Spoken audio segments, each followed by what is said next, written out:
Hi there, I'm Jen, this is Remembered Reads, and this is going to be my wrap-up for the second half of February. So the first thing that I read during this period was also the best thing that I read during this period, and that is Harry Parker's Anatomy of a Soldier, which on one level is a bit of a novelized memoir, because the main character in this, like the author, is a former British Army captain who stepped on an IED and lost both of his legs in Afghanistan. However, this is not just a lightly novelized memoir. This is a really interesting experiment in writing wherein we actually get two parallel stories of this British captain and also of a young teenager who is part of the insurgency. And each chapter is narrated by an object or an item.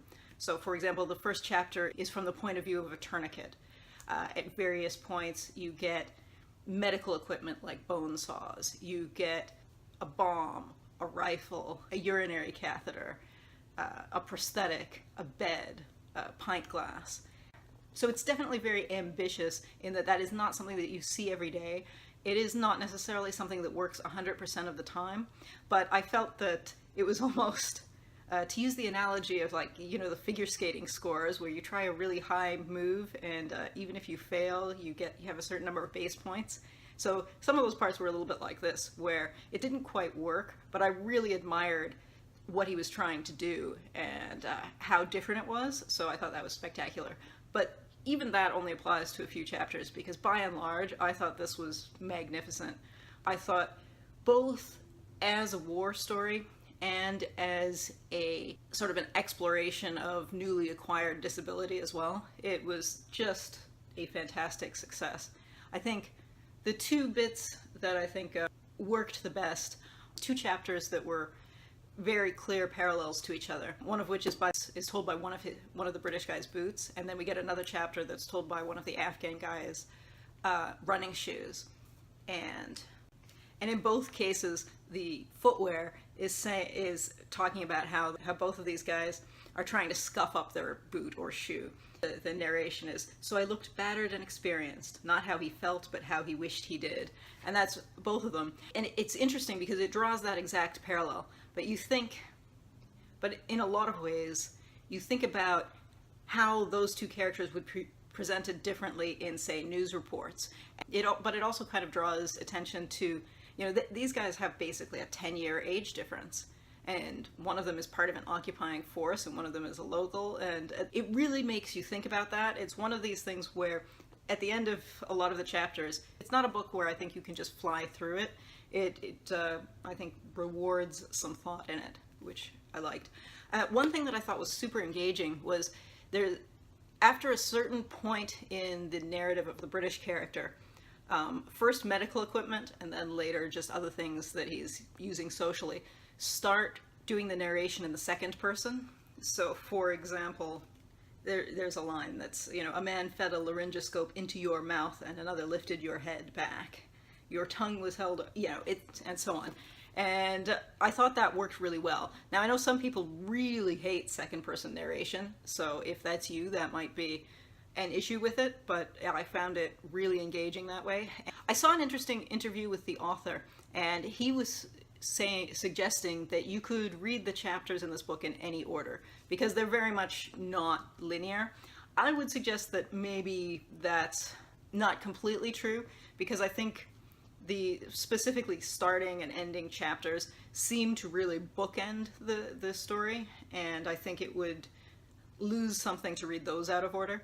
But at the same time, yes, there is definitely not a linear progression. It's definitely going back and forth in between points, and I personally think it was stronger for that, but I know some people might not enjoy that. But in any case, I thought this was spectacular and easily the best thing that I have read in the past. I was almost going to say that I've read this year, but it's only February. But no, in the past, probably year and a half, this was really good. So nothing else that I read this month was as good or as powerful as that was, so we'll just have to go through them. Next up is the Love is Love anthology, which was published by IDW, and I think the editing work was done by DC Comics. It's a collection of short form comics. Most of them are 1 or 2 pages long. And it was done as a charity for that Orlando nightclub shooting.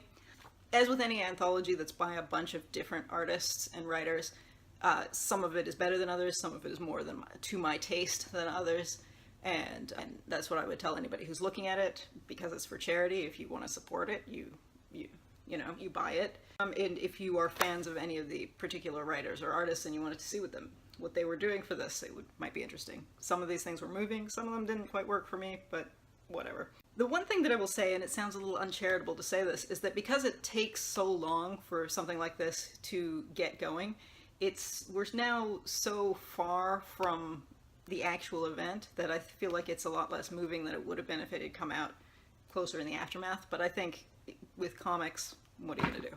So yeah, I don't have a lot to say about that because it's hard to review that kind of book.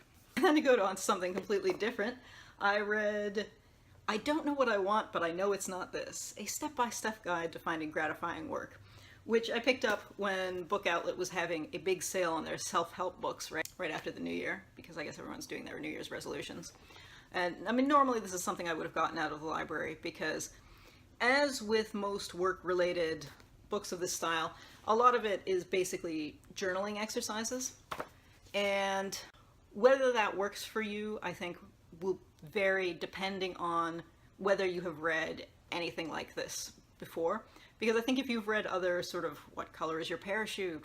What is it? Where's my cheese? Who moved my cheese? Whatever those ones are called. Strengths Finder, anything like that. This is not particularly new. I don't think there's going to be a revolution in work-related self-help books.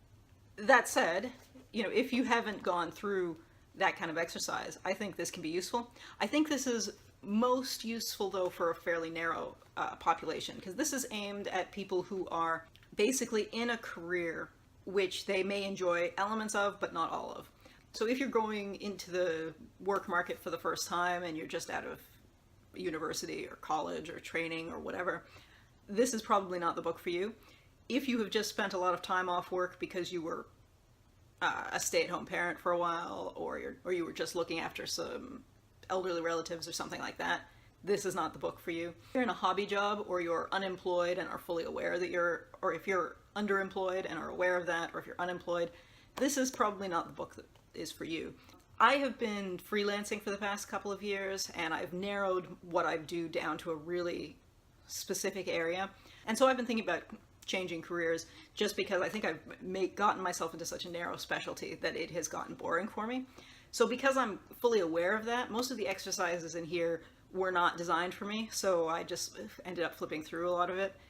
However, if you are someone who has been doing the same job for 5, 10, 15, whatever years, and you want to change but haven't really spent a lot of time thinking about what you're looking for and about the specifics of what it is that's frustrating you about your current work, then I think this would be a good thing a useful series of exercises. So it just depends where you are in your life and career. So the next thing that I read, which I was originally planning to save for March Mystery Madness, and then I ended up just grabbing it off my shelf when I was going to the gym the other day, and it's short enough that I finished it while I was at the gym, is The Blue Room, which is a well-known thriller from the 60s. It is classically French, although the author is actually from Liège and eventually moved to Lausanne, so he's not actually French. But and it is, if you are not familiar with the story, it is a recounting, sort of going back and forth in history. There is a man is being interrogated by the police, and something has happened, and you aren't 100% certain of what actually happened until the end. But the start of it is that he had a mistress, and the mistress was unhappy in her own marriage, was asking this guy, Tony, to be the primary relationship with her. And, it is a short little book. This is, 150 something pages. So it gets to where it's going quickly. It is engaging. I think how much sympathy you have for the main character will vary depending on your feelings towards the affair that he's having.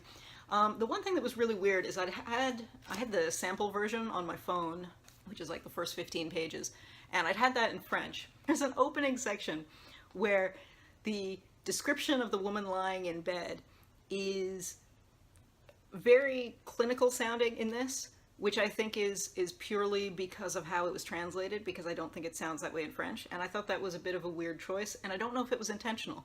And I don't know if anybody has read this in both forms. What do you think? Because that was weird, and it was the first page, so it distracted me for a while, but I did enjoy it. And finally, yesterday I finished Persona Q Shadow of the Labyrinth, Side P4, Volume 1, which is one of those books that has a lot of subtitles. This is a manga adaptation of the video game Persona Q Shadow of the Labyrinth, which I mentioned when I pulled this out in a haul. I started playing the game, and it was just before we moved, and the game was lost in the move, so I didn't see how it ended, so I thought I would pick this up. This is not an adaptation of the full game. This is volume 1 of several. It's fun. It did answer some of my questions of what happened next, because I could see the point where, you know, it passed where I was in the game. Would this be entertaining if you didn't play the game, or weren't familiar with the characters from other games in the series?